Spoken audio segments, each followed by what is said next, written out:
Le président de la République a présenté son plan emploi hier, plan très critiqué et qui concerne nos premiers chefs, les présidents de région, les nouveaux présidents des grandes régions qui ont été redessinés. Et quelques-uns de ces présidents ont été reçus hier par Manuel Valls à Matignon. Que se sont-ils dit? Eh bien, c'est avec Hervé Morin, le président de la grande région Normandie, qui est aussi député de l'Eure, qu'on va en parler ce matin.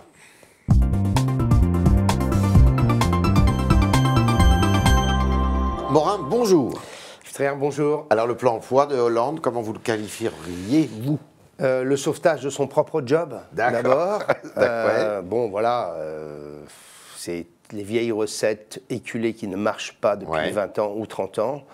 Alors que, contrairement à ce qu'a dit François Mitterrand en son temps, tout n'a pas été essayé, loin s'en faut. Alors, justement, président de région, l'emploi, c'est une de vos premières compétences. L'économie, l'emploi, la formation, qu'est-ce que vous pouvez faire, par exemple, sur une région comme la Normandie? Qu'est-ce que vous pouvez proposer? D'abord, est-ce que vous allez travailler de concert avec le gouvernement, comme Xavier Bertrand n'arrête pas de le dire? Moi, je ne vais pas travailler de concert avec le gouvernement pour des stages qui sont des stages bidons. D'accord. Des stages de 10 semaines qui seraient capables de requalifier des salariés qui sont au chômage depuis je ne sais combien de temps. J'ai pas encore vu comment des choses comme ça pouvaient se passer. D'accord. Deuxièmement, sur l'apprentissage, François Hollande annonce 1000 fonctionnaires de l'éducation nationale affectés à cette tâche ou recrutés à cette tâche. La question, elle n'est pas là. La question, c'est le découragement des maîtres d'apprentissage du fait des yo-yo de la politique gouvernementale depuis 4 ans. On a changé les dispositifs tous les 6 mois. Et on a en plus créé un dispositif aujourd'hui qui est un dispositif qui favorise beaucoup les apprentis de moins de 18 ans, alors qu'au contraire, on a besoin d'une élévation des qualifications et des compétences. Et comme ce dispositif est très généreux, un apprenti globalement ne coûte plus grand-chose à une entreprise, ce qui fait que tous les plus de 18 ans sont aujourd'hui sur le carreau. Et donc je dis à Manuel Valls, dans une région comme la Normandie, où il y a 10 000 places qui ne sont pas pourvues, d'apprentis, je lui dis, les vraies politiques, c'est ce que j'ai lancé avec mon Grenelle de l'apprentissage en Normandie, les problématiques, c'est la connaissance des métiers, la problématique, c'est l'orientation, la problématique, c'est la reconnaissance sociale de l'apprentissage, et c'est enfin le soutien des apprentis et des maîtres d'apprentissage. C'est-à-dire, ce n'est pas des mesures créées de toutes pièces avec des fonctionnaires dont on ne sait pas ce que vous allez faire alors. Moi, c'est ce que je vais faire dans la région. Hier, vous avez vu Manuel Valls, qu'est-ce que vous lui avez dit d'autre? Je lui ai dit... Comment ça va fonctionner, votre nouvelle région? Je lui dis, il y a deux sujets. La relance de la croissance. Oui, la région a des capacités d'investissement, et oui, la région est prête à y participer, même si ce n'est pas le gouvernement que je soutiens. Parce qu'il y a urgence. J'ai dit, voilà, il y a des choses simples. Vous voulez faire travailler la France, il y a l'équipement ferroviaire. Faire en sorte qu'en Normandie, on ait des locomotives qui marchent. J'ai dit, il y a la question des routes. Les socialistes, depuis des années, ne font plus aucun travaux routiers, ou presque, parce que la route, c'est pas bien pour Europe Écologie Les Verts. J'ai dit, il y a la question du très haut débit. Là aussi, il y a des moyens de relancer les choses très rapidement. Et puis, il y a l'autre sujet qui est pour nos régions, qui sont des régions regroupées, la construction d'un nouveau modèle de gouvernance, où il nous faudrait des instruments pour gérer cette évolution, pour gérer cette convergence de deux administrations complètes, puisque rien n'a été préparé. L'administration de la basse et de la Haute-Normandie. Et nous n'avons pas, et nous n'avons pas là... Il y a des doublons. Nous n'avons pas là les instruments nous permettant de faire en sorte de pouvoir converger dans les meilleures conditions pour l'administration, pour la région, pour le politique et aussi pour le personnel. Il faut que ça soit fait pour vous à quelle échéance? Il faut que ça soit fait rapidement. Vous ne pouvez pas imaginer que vous ayez la formation professionnelle en haute et en basse, l'économie en haute et en basse, et tout en doublon, avec 2 directeurs à chaque fois. Et donc, il faut spécialiser par pôle administratif les sites. Et deuxièmement, il y a forcément un certain nombre de mutations à opérer, au moins en interne. Vous êtes encore député, vous êtes député. Est-ce que vous allez démissionner de votre poste? Oui, je l'ai dit, je le ferai. D'accord. J'ai 2 recours, donc je vais prendre le temps des recours. Et puis, autant que possible, on va s'éviter des élections législatives partielles compliquées aujourd'hui. D'ici là, est-ce que vous voterez la déchéance de nationalité telle qu'elle est présentée par le président de la République? Je voterai la déchéance de la nationalité si et seulement si elle correspond à 2 choses.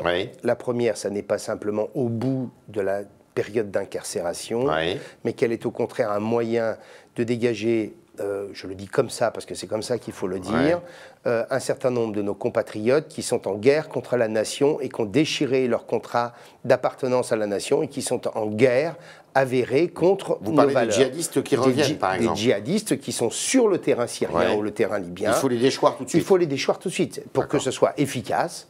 Et donc, c'est à cette condition que je voterai la déchéance de la nationalité. C'est la première condition. Et la seconde condition, c'est que les critères de déchéance soient clairs. Qu'on ne soyons pas dans... Donc là, ça concerne les binationaux nés en France. Les binationaux... Et condamnés, évidemment. Les binationaux condamnés, après un procès, bien entendu, qui doit être équitable et contradictoire. Et la deuxième, c'est que les conditions posées soient des conditions qui correspondent en effet à la possibilité d'agir. Je me méfie de la déclaration de principe et ensuite de la mise en œuvre de conditionnalité qui amène grosso modo le dispositif à ne pas avoir... Donc a priori, vous votez? Oui, mais enfin, là, on est, je crois, loin de ce que je vous explique. Est-ce que François Hollande va pouvoir avoir une majorité des 3/5 au Congrès?